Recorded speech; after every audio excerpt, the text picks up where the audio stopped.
नमस्कार दोस्तों।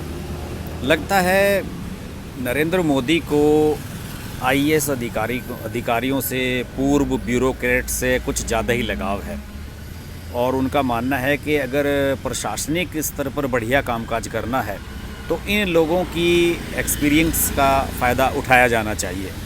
देखिए, जो केंद्रीय मंत्रिमंडल है उसमें हरदीप सिंह पुरी और आर.के. सिंह और इसके अलावा जो विदेश मंत्री एस जयशंकर हैं, इसके अलावा कई तमाम ऐसे अफसर हैं जो रिटायरमेंट के बाद देश की सेवा कर रहे हैं राजनेताओं के रूप में। तो इस तरह की जो पॉलिसी है नरेंद्र मोदी की, मुझे लगता है कि ये अभी कंटिन्यू रहने वाली है। और इसी के तहत एक बड़ा डेवलपमेंट ये हुआ है कि उत्तर प्रदेश के रिटायर्ड आईएएस अधिकारी अरविंद शर्मा को आज बीजेपी ज्वाइन कराई है उत्तर प्रदेश के प्रदेश अध्यक्ष स्वतंत्र देव सिंह ने।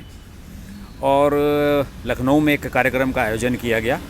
इसमें उप मुख्यमंत्री डॉक्टर दिनेश शर्मा, प्रदेश महामंत्री जेपीएस राठौर, गोविंद शुक्ला, कैबिनेट मंत्री दारा सिंह चौहान, ये सब लोग मौजूद रहे। वैसे अरविंद कुमार मूल रूप से यूपी के मऊ ज़िले के रहने वाले हैं, लेकिन गुजरात कैडर के आईएएस अधिकारी हैं और 20 साल तक उनका जो मुख्य कामकाज रहा गुजरात में, जब उनकी नियुक्ति रही तो उस समय मैक्सिमम कार्यकाल में नरेंद्र मोदी गुजरात के चीफ मिनिस्टर हुआ करते थे। और अभी 2 साल पहले उन्होंने रिटायरमेंट से पहले ही 2 साल के समय रहते हुए ही उन्होंने वीआरएस ले ली थी। और जब उन्होंने बीजेपी ज्वाइन की तो उन्होंने कहा कि भाजपा की सदस्यता ग्रहण करने में उन्हें खुशी हो रही है। हमारे देश में राजनीतिक दल बहुत हैं, लेकिन भाजपा सबसे बड़ी पार्टी है। मैं पिछड़े ज़िले से आता हूँ और हमारा गांव बड़ा पिछड़ा हुआ रहा है और मुझ जैसा साधारण व्यक्ति जिसकी कोई राजनीतिक पृष्ठभूमि नहीं है, उसे भाजपा ही इतना बड़ा मकाम दे सकती है। और मैं प्रधानमंत्री के प्रति आभार व्यक्त करता हूँ। मैं प्रधानमंत्री और भाजपा की उम्मीदों पर खरा उतरने का प्रयास करूंगा। इस तरह की बातें उन्होंने कही हैं। लेकिन यहाँ सबसे महत्वपूर्ण बात दोस्तों ये है कि आखिरकार उन्हें लाया क्यों जा रहा है राजनीति में, इसके पीछे मेन रीज़न क्या है, ये बहुत बड़ा सवाल है। जैसे कि मैंने शुरू में कहा कि प्रधानमंत्री नरेंद्र मोदी को ब्यूरोक्रेट्स से बहुत ही लगाव है। और ये भी सुनने में आ रहा है कि अरविंद कुमार शर्मा को, अभी आपको पता ही है कि एमएलसी के इलेक्शन होने जा रहे हैं उत्तर प्रदेश में और 12 सीटों का इलेक्शन हो रहा है उत्तर प्रदेश में और उनमें से 10 सीटें तो लगभग बीजेपी की तय मानी जा रही हैं। 1 सीट समाजवादी पार्टी के खाते में जा सकती है। चर्चा ये है राजनीतिक गलियारों में कि अरविंद शर्मा को एमएलसी बनाया जा रहा है और एमएलसी बनाने के बाद उन्हें शामिल किया जाएगा उत्तर प्रदेश के मंत्रिमंडल में। ये बहुत ज़ोर शोर से खबर चल रही है। उत्तर प्रदेश के मंत्रिमंडल में उन्हें क्यों शामिल किया जा रहा है, ये चीज़ें अभी स्पष्ट नहीं हो पाई हैं। लेकिन कुछ चर्चाएं ये भी हैं कि शायद उन्हें डिप्टी सीएम का पद दिया जाए। ये मेरी समझ में नहीं आया। अगर उन्हें डिप्टी सीएम का पद दिया जाएगा तो क्या फिर दिनेश शर्मा को हटाया जाएगा? क्योंकि जातीय समीकरणों के हिसाब से भी अरविंद शर्मा भी ब्राह्मण है, दिनेश शर्मा भी ब्राह्मण है, तो जातीय समीकरणों के हिसाब से अरविंद शर्मा को शामिल किया जाना कोई बड़ी बात नहीं है। क्योंकि ऑलरेडी बीजेपी में कई ब्राह्मण नेता प्रोमिनेंटली काम कर रहे हैं उत्तर प्रदेश में। तो फिर अरविंद कुमार शर्मा को क्यों शामिल किया जा रहा है?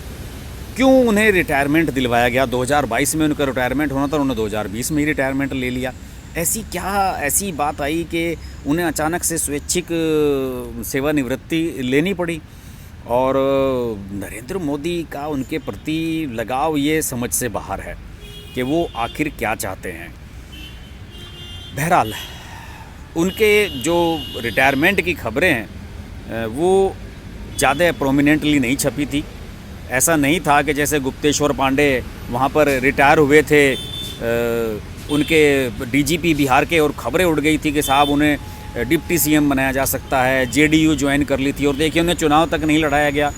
लेकिन ऐसा नहीं है। नरेंद्र मोदी की टीम में इतना मिसमैनेजमेंट नहीं है। अगर अरविंद कुमार शर्मा को शामिल किया जा रहा है तो निश्चित रूप से उसके पीछे कोई तैयारी है, उसके पीछे कोई प्लान बना लिया गया है और उसे मूर्त रूप देने का काम शुरू कर दिया गया होगा। अभी हाल ही में आपको याद होगा, कुछ दिन पहले ही उत्तर प्रदेश के सीएम योगी आदित्यनाथ दिल्ली आए हुए थे। उन्होंने गृह मंत्री अमित शाह से भी मुलाकात की थी और प्रधानमंत्री नरेंद्र मोदी से भी मुलाकात की थी।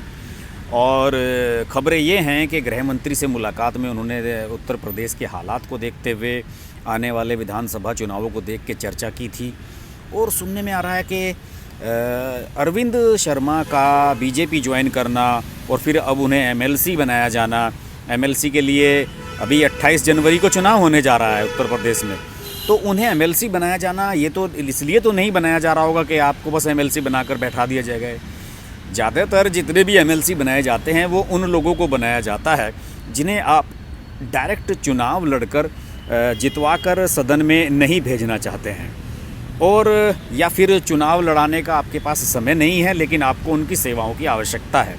जैसे कि आपको पता ही होगा, एस जयशंकर को जब विदेश मंत्री बनाया गया था तो बिल्कुल अंतिम समय में उन्होंने पार्टी ज्वाइन कर ली थी और बस वो शपथ ग्रहण समारोह में मोदी के साथ खड़े हुए नजर आए थे। तो मुझे लग रहा है कि दिनेश शर्मा को लेकर, अरविंद कुमार शर्मा को लेकर काफ़ी प्लानिंग बीजेपी में पहले से ही कर ली गई है और ये बड़ा इंटरेस्टिंग होगा कि वो किस तरीके से अपना काम करेंगे, क्योंकि उन्हें क्या जिम्मेदारी दी जाएगी इस पर सबकी नज़र रहेगी। इसके अलावा अगर दिनेश शर्मा को हटाया गया तो भाजपा में निश्चित रूप से प्रतिक्रिया भी होगी और उन्हें मंत्री बनाया जाएगा तो किस विभाग का मंत्री बनाया जाएगा, क्योंकि उनके पास लंबा प्रशासनिक अनुभव है। 1988 के बैच के वो आईएएस अधिकारी हैं और नरेंद्र मोदी के साथ लगभग 20 साल तक उन्होंने चीफ मिनिस्टर ऑफिस में काम किया। और मऊ ज़िले में, जो उत्तर प्रदेश का मऊ ज़िला है, उसमें मोहम्मदाबाद गोहना तहसील है, वहाँ के रानीपुर विकास खंड के अंतर्गत आने वाले कांझा खुर्द गांव के ये अरविंद शर्मा हैं। और 1962 में 11 अप्रैल को इनका जन्म हुआ। इसके अलावा इलाहाबाद विश्वविद्यालय से राजनीति शास्त्र में इन्होंने पोस्ट ग्रेजुएशन की और 88 में इनका चयन गुजरात कैडर के भारतीय प्रशासनिक सेवा के लिए हुआ। एसडीएम के पद पर उनकी पहली तैनाती 1989 में हुई थी और 1995 में मेहसाणा के कमिश्नर बने थे। गुजरात में नरेंद्र मोदी मुख्यमंत्री बने तो उनके कार्यालय के सचिव की जिम्मेदारी ए.के. शर्मा को मिली थी, यानी कि अरविंद शर्मा को मिली थी। और वर्ष 2013 में उन्हें पदोन्नत करके मुख्यमंत्री के अतिरिक्त प्रमुख सचिव की जिम्मेदारी दी गई थी। जून 2014 में केंद्रीय प्रतिनियुक्ति पर उन्हें प्रधानमंत्री कार्यालय में संयुक्त सचिव भी बना दिया गया था और वर्तमान में वे प्रधानमंत्री कार्यालय में अतिरिक्त सचिव थे, यानी कि उनकी नज़दीकी नरेंद्र मोदी के साथ बिल्कुल स्पष्ट है। अब देखने वाली बात यही होगी कि उनको क्या जिम्मेदारी दी जा सकती है और हो सकता है कि मंत्रिमंडल में कैबिनेट मंत्री बनाया जाए, लेकिन चर्चाएं तो ये भी हैं कि शायद डिप्टी सीएम भी बनाया जा सकता है। अरविंद शर्मा पर हम नज़र बनाए रखेंगे, क्योंकि अरविंद शर्मा के बारे में जो भी कुछ होने जा रहा है वो अगले 10-15 दिन के अंतर्गत ही होने जा रहा है। इसके अलावा ये भी संभावनाएं हैं कि योगी आदित्यनाथ के मंत्रिमंडल में फेरबदल होगा। साल भर के अंदर ही उत्तर प्रदेश में चुनाव होने हैं विधानसभा के, सब कुछ महत्वपूर्ण घटनाक्रम होने जा रहा है। इस पर हम नज़र बनाए रखेंगे। आप देखते रहिए हर्ष की बात लाइव। नमस्कार। अगर आपको हमारी वीडियो पसंद आई तो वीडियो को लाइक करें, चैनल को सब्सक्राइब करें और नोटिफिकेशंस के लिए बेल आइकन को प्रेस करें।